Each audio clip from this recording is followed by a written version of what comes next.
The first thing I would say is that if you're dealing with someone who's depressed and they're really depressed, you should try giving them antidepressants. Because if they die, you can't help them.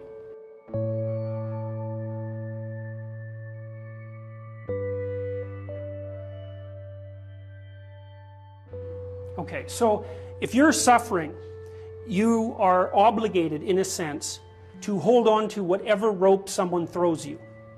And one of the things I do with my clients all the time, especially if they're really in trouble, is to tell them, look, I don't know exactly what's going to help you, but don't arbitrarily throw out any possibilities because you might not have that luxury. Antidepressants help a lot of people, and there are technical reasons why that's the case. So that's a simple answer. It's not relevant to what I already described, except that if you're offered a gift by your society and it works, try it. I don't care what your presuppositions are. Apart from that, lots of the time you see people who are suffering with depression, for example. There's a multitude of reasons, but I'll take one common reason. You could think about it as associated with the story of Peter Pan. Now, Peter Pan is someone who won't grow up, right? Now, the problem with Peter Pan is he gets to be king, but it's king of Neverland. Neverland doesn't exist. So being king of nothing isn't that helpful. Well, one of the things that you often see with people who suffer from depression, and I'm not making a blanket statement about the cause of depression because there's lots of them, is that people who don't have enough order in their life tend to get overwhelmed. So for example, if someone comes into me and to see me and they say they're depressed, I always ask them a very standard set of questions. Do you have a job? If you don't have a job, you're really in trouble in our society. First of all, your biological rhythms tend to go off the rails right away because there's no reason to go to bed at any particular time and there's no reason to get up. And for many people, if they don't get up at the same time, they foul up the functioning of their circadian rhythms, and that's enough to make them depressed right off the bat, especially if they start napping during the afternoon. They also don't have a purpose. People aren't good without a purpose. And this isn't hypothesizing. We absolutely understand the circuitry that underlies positive emotion. We know how it works. Almost all the positive emotion that any of you are likely to experience in your life will not be a consequence of attaining things. It will be a consequence of seeing that things are working as you proceed towards a goal you value. That's completely different. And you need to know this because people are often stunned, for example. They finish their PhD thesis and their presupposition is that they're going to be elated for a month. And often instead they're actually depressed. And they think, oh, what the hell, I've been working on this for 7 years and I handed it in and what do I do now? And that's what depresses them, right? It's the what do I do now? Well, they're fine if they enjoyed it, pursuing the thing. As long as it was working out, they get a lot of enthusiasm and excitement out of that because that's how our nervous systems work. Most of your positive emotion is goal pursuit emotion. If you take drugs like cocaine or amphetamine, the reason they're enjoyable is because they turn on the systems that help you pursue goals. That's why people like them. So if you don't have a job, you got no structure, that's not good. Plus, you tend not to have a point. So you're overwhelmed by chaotic lack of structure and you don't have any positive emotion. Well, do you have any friends? So sometimes you see people who are depressed, they have no job, they have no friends, they have no intimate relationship, they have an additional health problem, and they have a drug and alcohol problem. My experience has been if you have 3 of those problems, it's almost impossible to help you.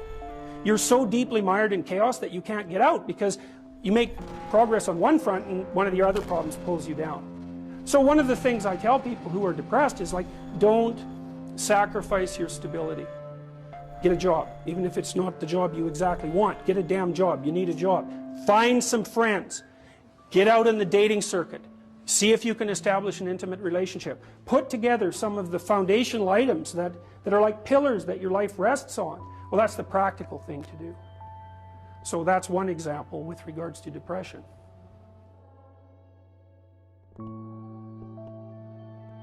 Well, the thing is, you don't just launch it on them, you know. You got to negotiate with the person. And you also got to teach them to negotiate with themselves. And this is something that's very useful to know. You know, you can tyrannize yourself into doing things, but I wouldn't recommend it. What I would recommend instead is that you ask yourself what you're willing to do. It's a really effective technique. It's like a meditative technique. So, for example, you can get up in the morning and you can think, well, you know, I'd like to have a good day today, so I'd like to go to bed tonight without feeling guilty because I, you know, didn't do some things I said I was going to do, and I'd like to have kind of an interesting day. So you got to fulfill my responsibilities, and I want to, you know, enjoy the day. Then you can ask yourself, well, okay, what would I have to do in order for that to happen that I would do? And the probability, if you practice this for 3 or 4 days, is your brain will just tell you, it'll say, well, you know, there's that piece of homework that you haven't done for like 3 weeks, you should knock that sucker off because it would only take you 10 minutes and you've been avoiding it and torturing yourself to death for, you know, like 72 hours straight. And if you do that, here's a little interesting thing you can do, and, you know, maybe this is little obligations you should clean up. And so what you do in a situation like that is you teach the person to negotiate with themselves. Say, well, let's figure out what your aims are. You've got to have some aims, whatever they are. And they might say, well, I'm so depressed I don't have any aims. And then I say, well, pick the least objectionable of the aims and act it out for a while and see what happens. Because sometimes your emotional systems are so fouled up that you have to pretend, you have to act the thing out before you can start to believe it. I mean, people always assume they have to believe and then act, but that's, sometimes that's true and lots of times it isn't. So the trick, if you're doing therapeutic work with somebody and you're helping them establish a structure, is to find out what they'll do. Now, if they want to get better, which is not a given, because there are often payoffs for not getting better. That's basically the payoffs of being a martyr, or maybe the payoffs of doing what your entirely pathological family members want you to do because they actually want you to fail. Assuming you want to get better, there's usually something you can figure out that would constitute a step towards some sort of concrete goal. And my presumption, it's a behavioral presumption fundamentally, is that small accruing gains that repeat are unbelievably powerful. So, you know, this is another thing to know about in your own life. It's something I learned in part from reading the writings of Alexander Solzhenitsyn, who's a great Russian philosopher and novelist. You know, he said, you can look at your life and you can see what isn't right about it. I mean, all you have to do is look. And then you can start to fix that. And the way you fix it is by noticing what you could in fact fix. You know, people are often trying to fix things they can't fix, which I would not recommend, because if you try to fix something you can't fix, you'll just ruin it. Like, you can find all sorts of undergraduates who are perfectly willing to restructure the, you know, the international economic system, who cannot keep their room clean. And there's actually a gap there, you know, and it's surprising that people don't actually notice. So I would say, if you pay attention, you can see things that you could fix. They yell at you. They really do. We even know how that happens. Let me give you an example. Because rooms are full of stories.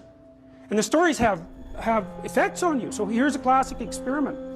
So you take 2 groups of undergraduates, you bring them into your lab, and you give one group a multiple choice test that has a bunch of words in it that are associated with being old. And you give the other group the same multiple choice test, except the words are associated with being young. This is independent of the content of the test. It's just descriptions. And then you time the undergraduates as they walk back to the elevators. The ones who completed the multiple choice test that had more words associated with aging walk slower back to the elevators. And they don't know that. And they don't know they're doing it. And that study's been replicated in various forms many, many times. You're unbelievably sensitive to the story that your environment's telling you. Because your environment is not made out of objects. That's just wrong. Your environment is basically made out of something like tools and obstacles. You're a tool-using creature. You're a tool-perceiving creature. The things you... Like, if I take you out of this room and I say, well, what was in the room? You're not going to say, you know, random patterns in the carpet, because they're real. They're just as good an object as anything else. You're going to say chairs because you can sit on them, and you're going to say handrails because you can hold them. You're going to say stairs because you can walk down them. That's what you see, and that's what you interact with. And if you pay attention to your environment, which is you, by the way, extended, all of your experience is you. It will tell you all the time what you should do. All you have to do is do it. But then you have to decide if you want to do it. One of the things I've noticed about people, because I've wondered, once I started studying these mythological stories, and I got this idea about the fact that life can be meaningful enough to justify its suffering, I thought, God, that's such a good idea. Because it's not optimistic exactly. You know, some people will tell you, well, you can be happy. It's like, those people are idiots. I'm telling you, they're idiots. There's going to be things that come along that flatten you so hard you won't believe it. And you're not happy then. And so if life is to be happy, well, in those situations, what are you doing? Why even live? But life isn't to be happy. If you're happy, you're bloody fortunate, and you should enjoy it. You should, because it's the grace of God, so to speak. With regards to meaning, I thought, well, people know when they're doing something meaningful. They can tell, so why the hell don't they do meaningful things all the time? It seems obvious. You could do it. I mean, it's hard, you know, because other people want you to do other things, and it's a struggle, but everything's a struggle. And then I thought, well, oh, I get it. I see why. It took me about 10 years to figure this out. People have a choice. Choice number 1. Nothing you do means anything. Well, that's kind of a drag, right? It's the meaninglessness of life and all that existential angst. you know, that's kind of a pain. But the upside of nothing that you do is meaningful is you don't have to do anything. You've got no responsibility. Now, you have to suffer because things are meaningless, but that's a small price to pay for being able to be completely useless. The alternative is everything you do matters. Really. If you make a mistake, it's a real mistake. If you betray someone, you tilt the world a little more sharply towards evil rather than good. It matters what you do. Well, if you buy that, then you can have a meaningful life. But there's no mucking around. It means responsibility. It means that the decisions you make are important. It means that when you do something wrong, it's wrong. Well, do you want that?